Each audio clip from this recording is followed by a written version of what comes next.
Good evening, ladies and gentlemen. Good evening to everyone. I'll give you a minute. We're just getting started. Give you a minute to like and share our link with those who you think may want to join us. We're seeing everyone joining now. So, ladies and gentlemen, good evening. We haven't had the Thursday agenda for the past 2 days, 2 weeks, sorry. And I wanted to take a minute just to explain to you why that was so. We've had the budget going on in Parliament, and my obligations to be there and to be present in Parliament while the budget is being passed, for the various parts of it, and to be present to vote as necessary. So as a result of that, we haven't had the Thursday agenda the last 2 weeks. A little bit about what goes on so that in Parliament, or what went on in Parliament. We're going to get to the contents of the debate and the contents of the budget in a little while. But in Parliament, simply put, there are the two sides in Parliament, and of course there's the government side and there's the opposition side. And the opposition obviously have a mandate of persons whom they represent. What those people should know is that opposition MPs, during the time of the budget, during the debates, they're almost not there. The leader of the opposition on many days was not present. They would come when it's their turn to make a speech, or when it's their turn to make some contribution, and then they leave the chambers. They're not in the chamber. And that does not bode well for a democratic society. The people who depend on the opposition MPs to represent them should know that they're not there in Parliament. Parliament is passing a budget, it is sitting, it is important, and they're not there and they're not present. They have come intermittently at various times. The majority of times they're not in the chamber, they're not present representing the people who they say they care so much about. Now, how could the people be represented when the opposition MPs can't find the time to be there to represent the interest of those people? It is a position that has been going on for a very long time, and it is getting worse. They're not present and not in the chamber. While you take a minute to continue to share our link, and while you take a minute to let your friends know that we're on, as usual, before I get started, I want to say good night to my little son Zoya. He's at home watching. It's time to go to sleep now, son. About the budget. There was a common theme in the budget presentations of the opposition. And it's difficult to understand some of the things they say.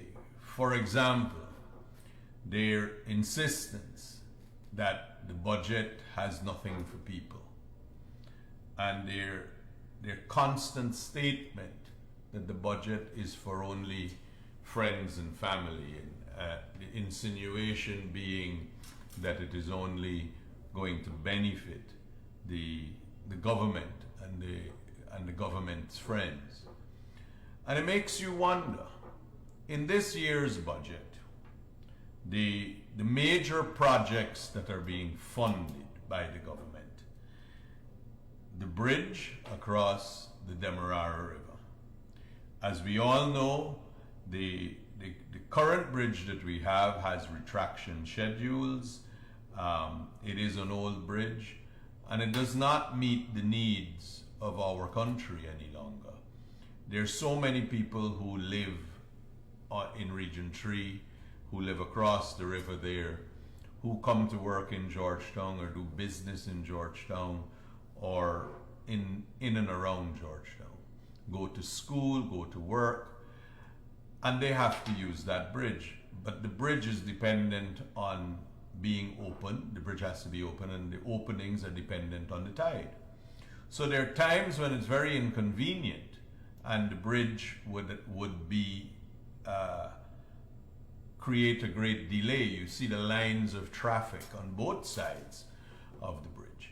So the new Demerara Harbour Bridge, which is being built, will be a high span bridge. It wouldn't have to open and close. It will be there all the time. It will bring great convenience to those who have to use that bridge to come to Georgetown or to go to Region 3. And who would use that bridge? The people who would use that bridge would be every citizen.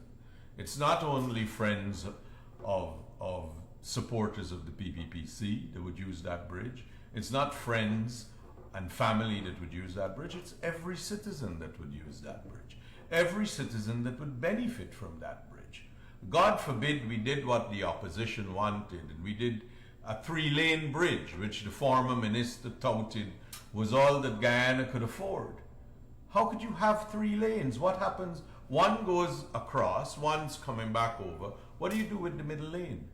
And how do you police that? The bridge that is going to be built is 4 lanes, 2 lanes going in both directions. And that was after they had done all the research and the feasibility studies, and they came up with that foolish proposition. And a lot of money, one of the main projects being undertaken is that bridge. And now that that bridge is being built, they say it's only friends and family. It makes you wonder, where do they get these things from? What thought process could justify such a preposterous statement? You know, the more you look at and the more you consider it, it's mind-boggling. Then look at the other projects. There are 3 main projects. There's the gas to energy project, where the gas that is being produced offshore is going to be brought onshore, and it's going to be used for power generation. You have heard His Excellency, you have heard repeated public statements from the government. It is going to lower significantly the cost of electricity for everyone. Not only supporters of the PPP, for the entire environment and communities around there. And how could that be classified as being friends and family? I mean, the hollow rhetoric that they continue to parrot in the parliament is only demonstrative of not only the level of thinking, but the absence of thinking. The other major projects are, there is the highway, the 4-lane highway that's going to be built through Ogle. There are further development from Palmyra to Molson Creek, Crabwood Creek, all of that way. Those roads are going to be done. Sue's Dyke to Linden, Linden to Mabura is already on the way. These roads, they don't ask you who you support when you drive. Every citizen, every person in this country, citizen or not, is going to have the use of those bridges, those roads. How can you say that that road, or wanting to build those roads to open communities, to open up the land, to open up business, commerce, residences, how could that be classified as such? It is really a horrific statement to be saying, and a horrific rhetoric for you to be parroting. Your supporters demand and deserve more. You must come up with credible things when you say it. You can't just say empty statements for the sake of saying it. That is not in keeping with looking after the interests of your constituencies. And as we know, in Guyana, the situation with the roads, we need to improve. The situation with electricity, we need to improve. And that's what this budget is seeking to do, to take those bold initial first steps. There's more that has to be done, but the infrastructure of Guyana needs to be improved. We are a poor country. We can't forget that. We are a poor country with resources. We manage those resources well, we will all benefit. Not one segment or one sector of the society will benefit. It will be for the benefit of all. These are infrastructure projects on a national scale, in an environment where it is badly needed, where it will make the lives of the citizens better. Now, for you to say that those things, I can't understand.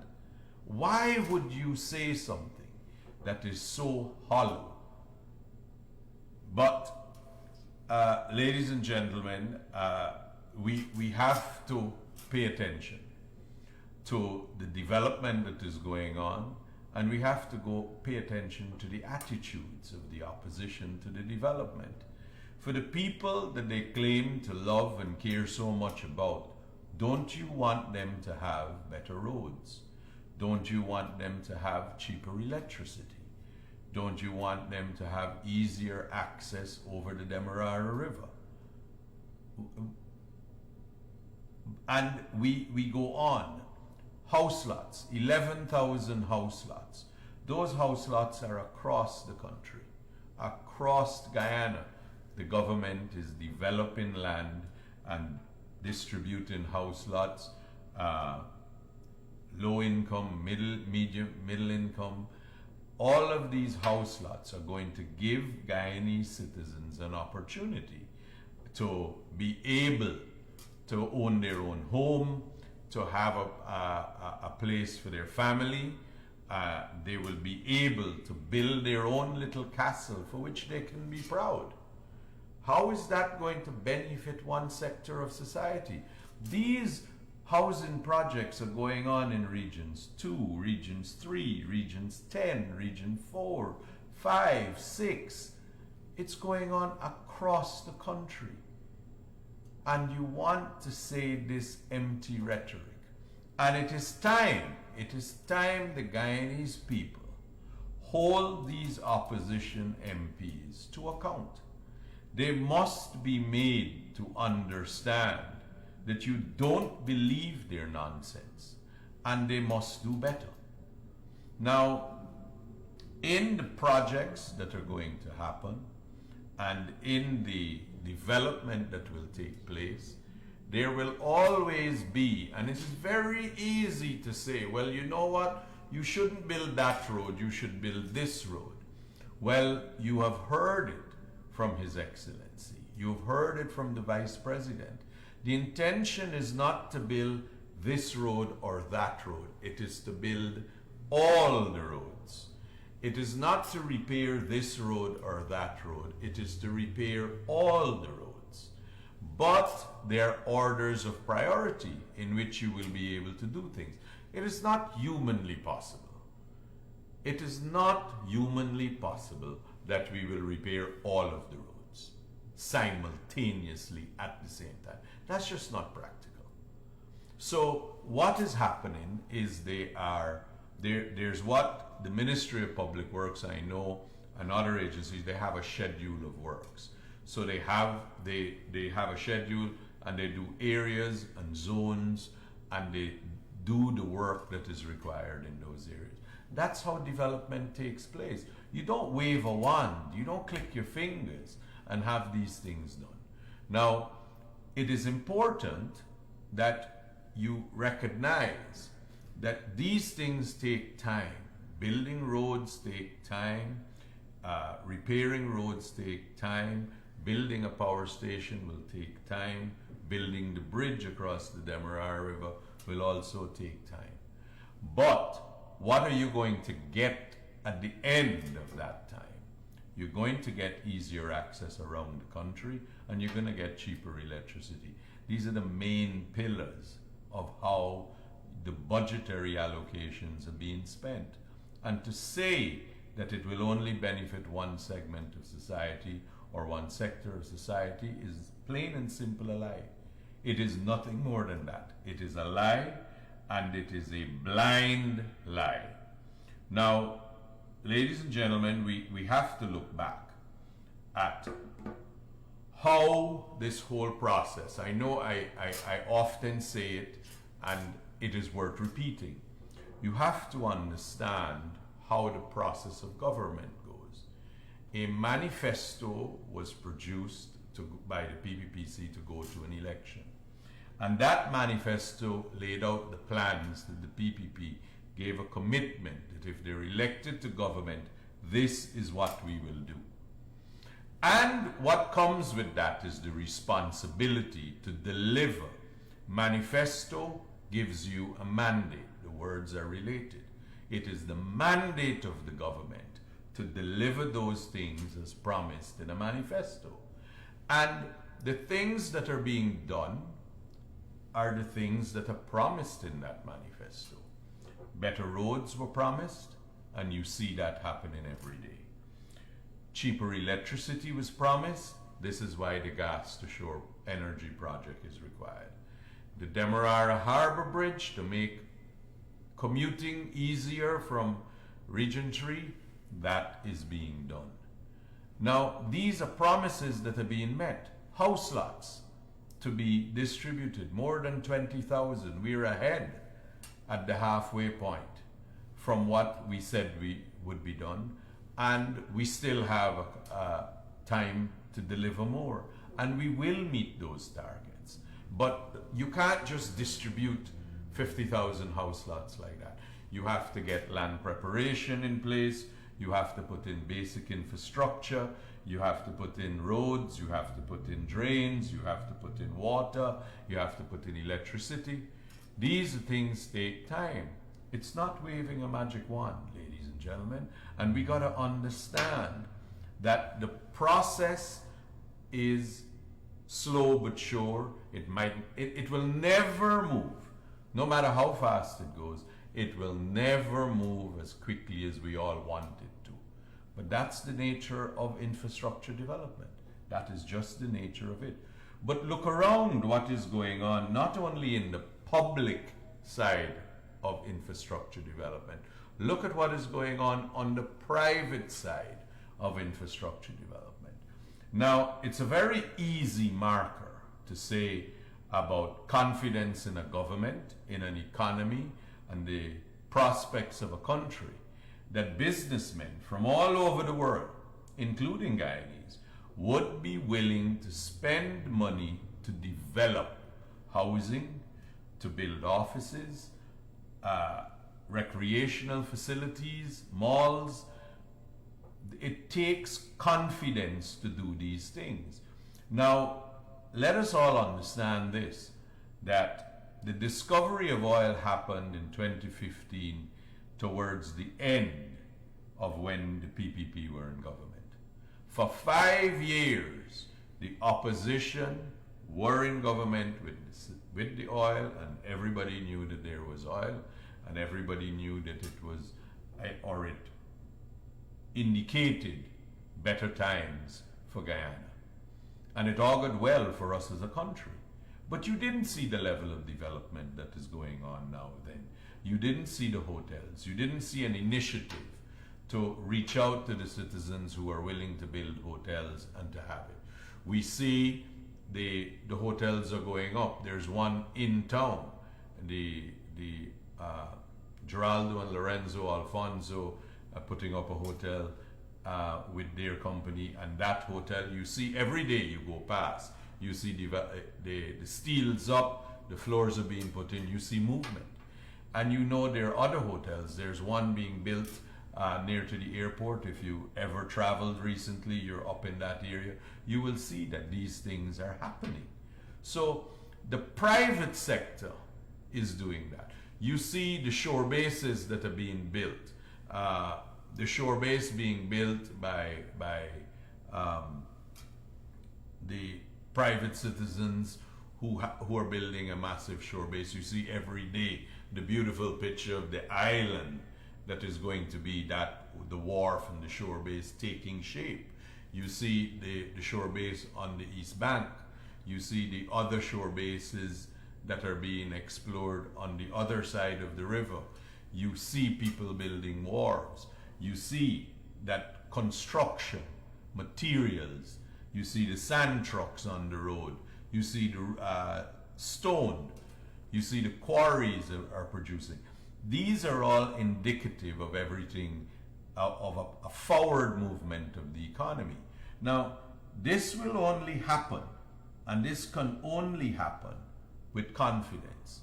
And the private sector is building, there are many private citizens who are building properties and apartments, townhouses to rent them. You see them going up all across the East Coast and the East Bank. You see that because housing is required. And housing is not only required for the locals, it's required for those who will be coming to Guyana to work. But you gotta see, or you gotta think about it, about what does this construction boom that is going on in Guyana mean? Very, very simply, you need to break it down. It provides employment across the board, from the ordinary laborer to the engineers. It provides employment. Then it provides all of the hardware stores or the various suppliers of building materials. It provides them with a market for cement. The people in the timber business, requirements are for wood. Then there are people who are in the steel and importing steel. There's a market for steel. Then there's sand. So the people who have sand pits, the price of sand is now lucrative. Then there's stone. So when you have a construction boom on the way, all of these sectors benefit. All of them benefit in real terms. There's employment, and the business and the private sector that is involved in the construction industry, they now do more business. All of this is going on simultaneously. You drive down the roads, you see there is not a road that you can drive in Georgetown or any of the environments and you don't see construction going on. That's just not happening. But then when that happens and the structures are up, then the people who are selling furniture and making furniture are doing business, because you have to furnish those houses. The people who sell appliances, they're doing business. People want appliances in their house. They need beds and bed sheets and all the rest of it. So when you're building, when you have construction for homes, offices, all of these sectors are taken along with the demand that is required. All of this poses and gives to every citizen opportunity. It means that the country's growth, not any individual growth, the country's growth takes place. And this is how the process works. Now, that will be what will probably be the experience in Guyana for quite some time to come, because we do need more hotels, we do need more housing, and it's all in process. You see plans of future housing developments coming up, even in Essequibo, in Region 3. All of this is happening at the same time. Now, you got to also look at, in terms of, in the budget debates and the explanations of what was given about the funds that are being used. So this is the first time that funds that are taken from what we refer to as the Sovereign Wealth Fund, the National Resource Fund, that are being used taken and being put into the budget and being accounted for in the budget. One of the main things it's doing, it's providing cheaper electricity with the gas to energy project. Now, it's easy to sit down and criticize and say, well, oh, you know what? You shouldn't put it at Wales. You should put it at Ogle. Why? Because you said so? Because some old person told you 30 years ago this was the best place to do it? Why does it have to be that way? You have to understand ladies and gentlemen, you got to recognize the burden of leadership. The burden of leadership is to make choices. To make choices where you will decide to do your projects. There will be criticism no matter where you did it.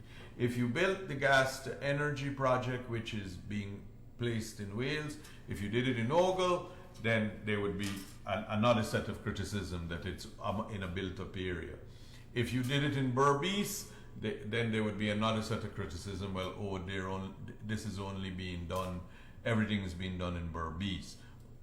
If you did anywhere, any decision that is taken, it is easy to simply say, I wouldn't have done that. Well, it doesn't matter where you would do it. It matters that it is being done, and it matters that it is going to benefit the nation. It is easy for you to criticize and say, well, oh, that can't work because why would it have to be in Wales? Or the roads shouldn't be built here, they should be built elsewhere. That's a very, very easy position to say. It's easy to criticize and it's difficult to do, to lead, to make those decisions. And that was also the theme of what you saw in Parliament over 2 weeks. If you were looking at the debates and you were looking at what was going on in Parliament, it's always streamed live on Facebook and it's on television from time to time. But you would see that all that is being said is criticisms. The salary increases for segments of society, the cushioning effect of grants. The quarrel is, oh, we must get bigger grants. Where are you going to get the money from? You're not shaking a tree for this, you know. So where are you going to get the money to do all of that while you do the infrastructure? It's easy to say, well, oh, I would have given people this much. But don't forget that when the coalition got into government, they took away the grant from school children, took it away entirely. They raised taxes. They raised taxes across the board for everything. When the PPP came in, those were reversed. They put VAT on telephone charge, credit. They put VAT on electricity, VAT on water. All of those have been removed. So it's easy for the opposition when they're confronted with this to say, well, oh, you know what, I would have done more on this with a salary increase and I would have given a bigger grant. But you didn't do it for 5 years. You didn't do anything like that for 5 years. In fact, you did exactly the opposite. And this is why it is so hypocritical for the opposition MPs to stand in Parliament and say these things as if nobody knows or remembers or can pinpoint what they actually did in their 5 years. It is as if they believe Guyanese people are stupid or have no memory, one out of the two, because they just say these bald things that are easy to say, easy to criticize and say, but where is the plan? Where is the alternative to what is being done?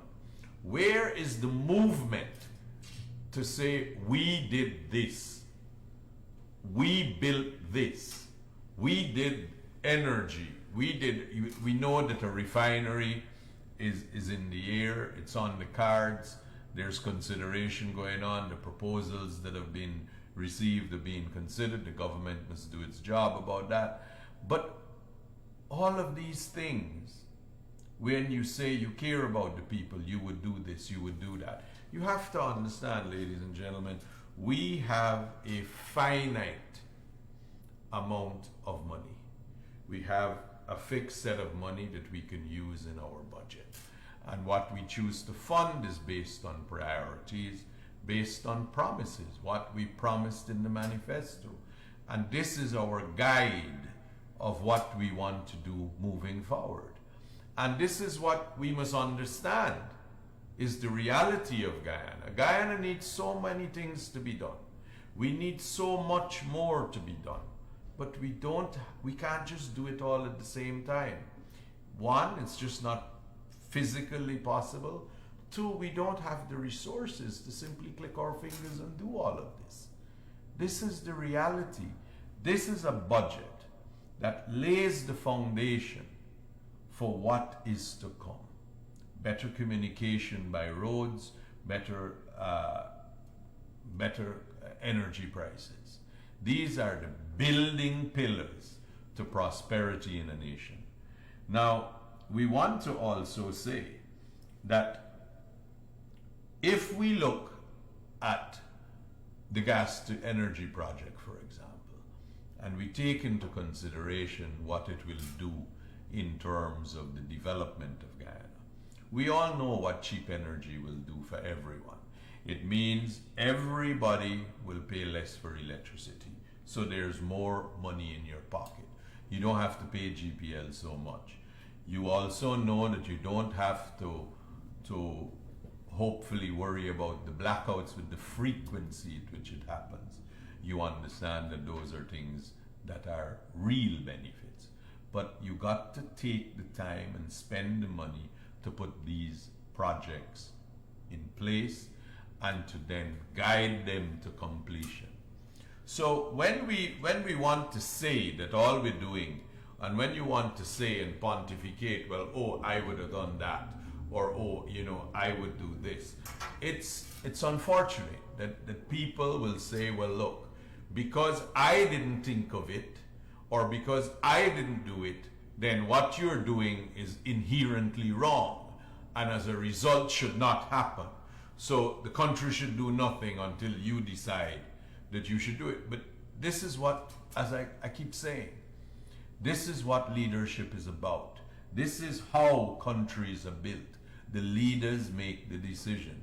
The elected leaders make the decision. Now, the other thing that occurred during the 2-week period when we didn't have a program was very disturbing. There have been disturbing instances of the road vehicles being set afire on the road at Buxton and Hopetown. We can't tiptoe around it. We should address what it is. So, firstly, social unrest is not a good idea when you're destroying public infrastructure and property. So the road that is in your community, if you burn it, then the person who suffers most with a road that is damaged and more difficult and rougher and with a pothole, etc., the person who suffers the most would be you, because you live in that community. Law enforcement bodies, including KANU, must do their job. And if they're doing their job, there's always a way to hold them accountable. There's the Police Complaints Authority. There are other things that can be done. If you don't like the way that they've done their job, or you think that they've not done their job properly, then of course you have recourse to the various things that you're doing, the various agencies about what they're doing. But you can't just decide to take it upon yourself to burn people's vehicles, and there are unfortunate stories about people being robbed and their vehicles being broken. How could that be right? Your fellow citizens, these are the property of your fellow citizens, and you're destroying it. And how could that be acceptable? In any situation, how could that advance anything when you destroy the property of people, as happened in Buxton? And then in Hopetown, it's unfortunate. It's very unfortunate about the accident. And it's very unfortunate about what happened in the aftermath of the accident. And we should be vigilant. We should all be vigilant not to be led astray by people who have ulterior motives and agenda. Now, in relation to accidents generally, I will say to you this. We have to consider the bigger picture always. So if there is an accident, it is an obligation by law that the driver of that vehicle stops and renders assistance.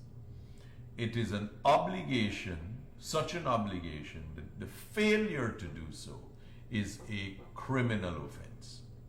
So if you are the driver involved in an accident, whether you're right or wrong, and you do not stop to render assistance, and you do not stop, you can be charged with leaving the scene of an accident, and you can be charged with failing to render assistance. Now, ladies and gentlemen, we live in Guyana in the real world. We want to say that what you could do, in theory, you can call for example, if someone's harmed or hurt, you can call for an ambulance and you can wait however long for that ambulance to get there. Or if you're a driver, you render assistance. Part of that would mean that you would have to take that person as much as you can to get medical assistance. Now, it's easy for us to say, and it's easy for us to pontificate about the ambulances should be there quicker and they must be it's easy. But think of the person who is injured when time is critical and his life could literally hang in the balance depending on how soon or how fast you get him to medical treatment. Now, what happens is, yes, people are using the roadways in a very reckless manner, and it is indeed reprehensible. But if we develop a culture that if you're involved in an accident and you stop to render assistance just to see what's wrong, and then the people there are going to take it upon themselves to beat you, and to beat you to death, or try to beat you to death, or to do all of that to harm you, who's going to stop? Who is going to stop anymore? And you got to look at what you're creating. This is a social issue that affects every Guyanese citizen. This is why there are laws about it. This is why there are laws to enforce, to compel you to render assistance at an accident and to stop. But how could you blame someone if they're involved in an accident? Then you fly into a rage and you want to beat them up.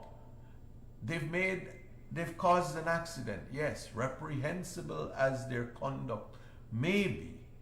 It does not justify them being beaten up. We're a civilized society. We have laws and rules. And if they are wrong, the courts are the place where they should be punished. Vigilante justice, there is no winner. When we go down that path and start to do that, there is no winner, because innocent people are going to be hurt. Sometimes you're involved in an accident and you're not the wrong party, and you would exercise in due care. The other one is the party that's in fault, but you stop because the law demands that you stop. Anybody who has done their driving tests in Guyana, and anybody who has done, the process to get a driver's license in Guyana, know that that's one of the rules. That's one of the things that you're taught in those driving classes, that you need to stop to render assistance and you need to stop at the scene of an accident. So there's a legal imperative. But we can't go down the road to say that we justify it. Listen, it's reprehensible and horrible that people drive too fast, people drive under the influence. These are all things that the law should deal with.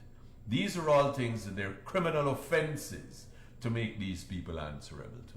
Vigilante justice is not it. Vigilante justice does two things. It does not give an opportunity for an assessment of what takes place. That's the first thing. The second thing, it runs the risk that they do serious harm and cause injury to people. Not only the people involved in the accident, maybe to other people who are present and on the road, who want to try to make peace, all of that. Thirdly, fourthly, and most importantly, you cannot do that because people are going to stop. Stopping after an accident, they're not going to do it anymore. They're going to be afraid. And they're going to be afraid in your neighborhood, the neighborhood that you live in, if you do this. So God forbid that something happens and an accident happens in your neighborhood. It will be your neighbor, it might be your family, it might be your brother. It is in your area that people will not stop to render assistance. And if they don't do that, think of the consequences to the person who may have been hurt in that accident and how fast they will get to being able to receive medical attention.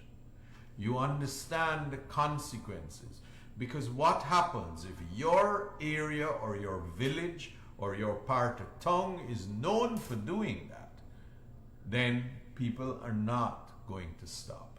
Accidents are going to happen. By definition, an accident is unintentional. An accident means you did not deliberately do it. If you deliberately did it as a matter of law, it is not an accident. So if you premeditate to drive into a crowd of people at whatever speed with your vehicle, that's murder. That's not an accident. You have deliberately taken it upon yourself to injure people. By definition, an accident is unintentional. And you have to realize accidents happen everywhere. Accidents happen across Guyana, in all kinds of communities. In Afro-Guyanese communities, Indo-Guyanese, Amerindian communities, it happens in all sorts of communities. It involves every race in Guyana. This cannot be divided into pockets. Drinking and driving should not happen. But what happens is you can't control your vehicle. You're not intentionally doing that. Now, I'm not condoning drinking and driving. That's not the point. The point is that we as a society must be better than this. We are civilized. We must understand the rules. We must be patient with the consequences. No matter how hard it is, we must understand that beating up the people who have been involved in an accident is not the solution. And it only affects your community and your area, which means it affects you. And when you go the further step of burning people's property on the road, not only are you depriving them of their hard-earned asset, a car, a bus, whatever it is, you're damaging the road in your community that you must use every day. And because you live there, you must use it every day. The other people who don't live in that area and don't necessarily go up the East Coast or go to Hope Town, they would never be using the road. It would have zero effect on them. Understand that what you're really doing is hurting yourself and your community and your neighbor, the people who you spend your time with. These are the people that you're affecting the most. So you've got to take a more mature approach. I know that this is a thing that may have been happening. But in the last 2 weeks, it's just rearing its head. There were 2 incidents. And we've got to understand, we've got to use the system. We've got to complain about what we don't like through the proper channels. We've got to demand justice in courts. We don't. If you think that this is an egregious harm and a wrong, then we've got to do it in the court itself. We can't just abandon it. We can't just ignore it. We can't just do that. That wouldn't be right. It is important that we understand and we appreciate the rules. But those who get involved in accidents, we can't just apply our own rules. We want to beat them up because they didn't follow the rules. But by beating them up, you're not following the rules. The two wrongs will never make a right. And we've got to get serious and got to get practical about that. Now, one of the other things that I wanted to address just briefly is to say this. At this point in time and at this juncture in Guyana, there is enormous economic activity. Their opportunity for jobs increasing exponentially, rapidly every day. And one of the main projects being funded in the budget is the GOAL program, which is the government online academy whereby you can apply for and obtain scholarships. And getting education better equips you for the opportunities that are in existence. Now, you've heard the opposition in Parliament complaining about the GOAL program and how it's run and what it's doing. You've heard Minister Sonia Parag make very clear about the gender, the amount of women that are taking advantage of it, and the race.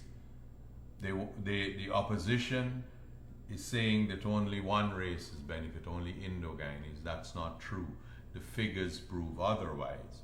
But you see, the opposition's irresponsible statements cause or may cause people of Afro-Guyanese or people who are not Indo-Guyanese to not apply into the program.